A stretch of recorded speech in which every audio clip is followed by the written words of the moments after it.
नमस्कार दोस्तों, welcome to my channel Sanjay sir. दोस्तों, कई बार स्टूडेंट्स ये पूछते हैं सर क्या इस सेंटेंस का वॉइस हो सकता है। वहां बताना पड़ता है कि इस सेंटेंस का पैसिव वॉइस नहीं हो सकता।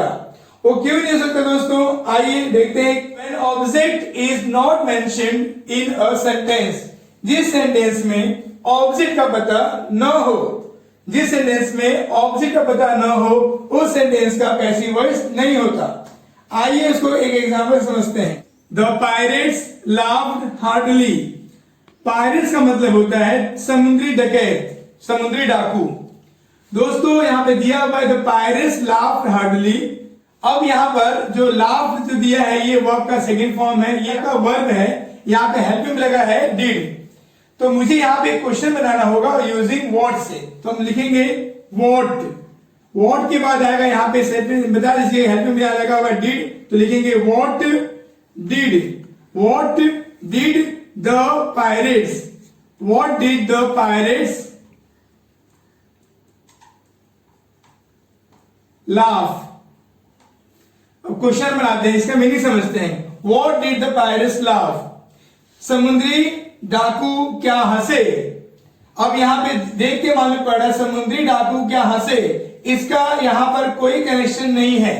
यहां पे हमें कुछ पता नहीं चल रहा, वी फाउंड नथिंग, हमें यहां पे कोई ऑब्जेक्ट का पता नहीं चल रहा है।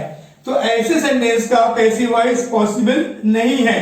दोस्तों, यहां पे जो लाफ जो है ये हमारा इंट्रांजिटिव वर्ब है। तो जब सेंटेंस में इंट्रांजिटिव वर्ब हो, यहां पे ऑब्जेक्ट का पता न हो, तो ऐसे सेंटेंस का पैसिव वॉइस नहीं होता। हम देखते हैं अगला example. The pirates found the treasure, समुद्री डकैत खजाना पाए। अब दोस्तों यहां पे देखेंगे, वापस हम एक क्वेश्चन बनाएंगे यूजिंग व्हाट। तो मैं लिखा यहां पे व्हाट, यहां सेकंड में डिड लगा हुआ है। What did the pirates, what did the pirates find, question mark. अब इसका मीनिंग समझते हैं।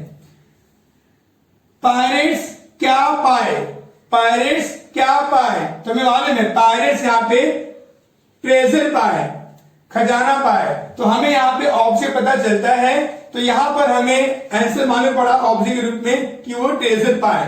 तो ये हमारा है ट्रांजिटिव वर्ब। फाउंड जो है वो हमारा है ट्रांजिटिव वर्ब। और जब सेंटेंस में ट्रांजिटिव वर्ब होगा उसका पैसिव वॉइस पॉसिबल है।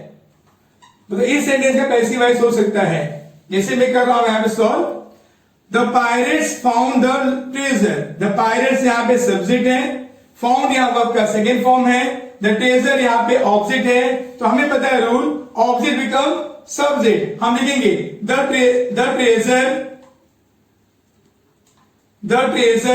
अब यहां पे फाउंड में डिड लगा है, तो यहां पे आएगा वॉज या वेयर, तो लिखेंगे was. The treasure was found, second form भी है, फाउंड थर्ड फॉर्म भी है।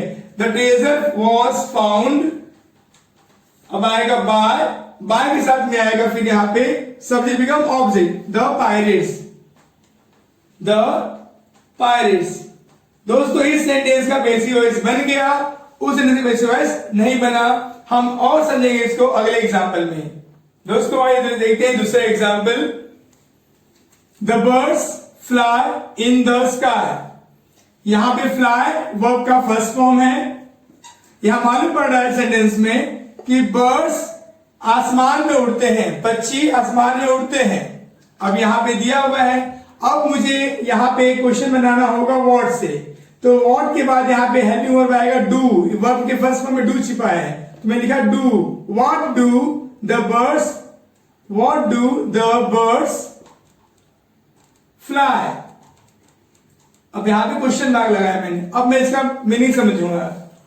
दोस्तों, what do the birds fly, क्या पक्षी उड़ते हैं, क्या पक्षी उड़ते हैं।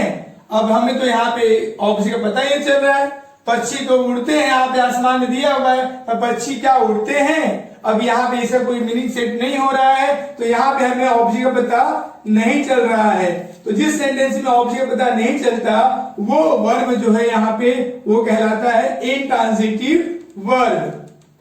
अब इंट्रांजिटिव वर्ब के वजह से इस सेंटेंस का पैसिव वॉइस पॉसिबल नहीं है। दोस्तों अब हम देखते हैं अगला example. He is flying a kite. यहां पे ही सब्जेक्ट है, इज यहां पे हेल्पिंग वर्ब है, फ्लाइंग वर्ब है, अ काइट यहां पे ऑब्जेक्ट है। अब आप पढ़े हम सेंटेंस में तो फ्लाइंग यहां पे वर्ब है। अब हम बनाएंगे क्वेश्चन, तो what is he flying, what is he flying, मैंने क्वेश्चन बनाया।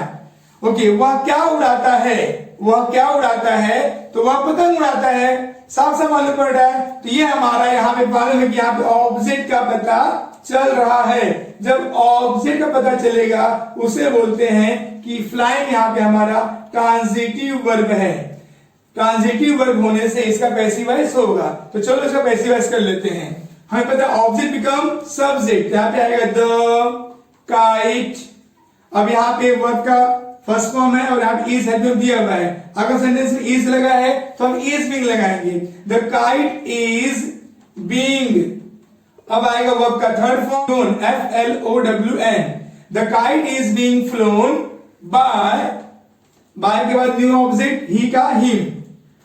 तो हमने सेंटेंस पढ़ लिया, the kite is being flown by him. आसान तरीके से आगे समझ लीजिएगा। पहले कोई भी सेंटेंस दिया हो तो आप उसमें ढूंढिएगा क्या डायरेक्ट ऑब्जेक्ट पता चल रहा है। अगर ऑब्जेक्ट पता चलेगा तो पैसिव वॉइस होगा, वरना उस सेंटेंस में पैसिव वॉइस नहीं होगा। दोस्तों आपके सामने एक अल्बर्ट आइंस्टाइन का मैं कोट लेना चाहूंगा। उन्होंने कहा है कि never stop learning because life never stop teaching. हमें सीखना कभी छोड़ना नहीं चाहिए क्योंकि जिंदगी हमें सिखाती रहती है। तो दोस्तों आप सीखते रहिए, मेरे चैनल को सब्सक्राइब कीजिए, बेल आइकन दबा दीजिए जहां पे आपको नोटिफिकेशन मिलते रहे, लाइक कीजिए, शेयर कीजिए। Thank you so much for watching videos दोस्तों।